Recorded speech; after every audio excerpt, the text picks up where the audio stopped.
ഒമാനിൽ തൊഴിലാളികൾക്കുള്ള നിർബന്ധിത ഉച്ചവിശ്രമം നാളെ മുതൽ പ്രാബല്യത്തിൽ വരും. ഉച്ചയ്ക്ക് 12:30 മുതൽ വൈകിട്ട് 3:30 വരെയുള്ള സമയത്താണ് വിശ്രമം നൽകേണ്ടത്. നിയമലംഘകർക്ക് കടുത്ത ശിക്ഷ ലഭിക്കുമെന്ന് തൊഴിൽ മന്ത്രാലയം മുന്നറിയിപ്പ് നൽകി. കൊടും ചൂടുള്ള മാസങ്ങളിൽ തൊഴിലാളികൾക്ക് ആശ്വാസം നൽകാൻ 3 മാസത്തേക്കാണ് ഒമാൻ തൊഴിൽ മന്ത്രാലയം ഉച്ചവിശ്രമം പ്രഖ്യാപിച്ചത്. തുറസായ സ്ഥലങ്ങളിൽ ജോലി ചെയ്യുന്ന തൊഴിലാളികൾക്ക് ജൂൺ മുതൽ ആഗസ്റ്റ് വരെയുള്ള മാസങ്ങളിലാണ് വിശ്രമം അനുവദിക്കേണ്ടത്.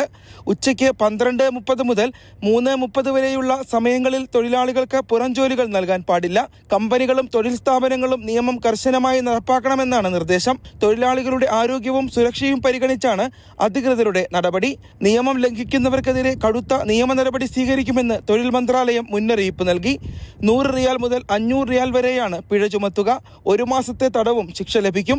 തൊഴിലാളികൾക്ക് വിശ്രമം അനുവദിക്കുന്നുണ്ടോ എന്നതടക്കമുള്ള കാര്യങ്ങൾ പരിശോധിക്കാൻ വരും ദിവസങ്ങളിൽ ടാസ്ക് ഫോഴ്സ് പരിശോധന നടത്തും. നിയമം പാലിക്കാത്ത സ്ഥാപനങ്ങളെക്കുറിച്ച് ഫോൺ വഴിയോ മന്ത്രാലയത്തിന്റെ വെബ്സൈറ്റുകൾ വഴിയോ പൊതുജനങ്ങൾക്ക് വിവരങ്ങൾ കൈമാറാം.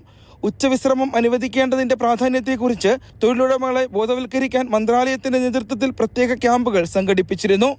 Mathrubhumi news, Muscat.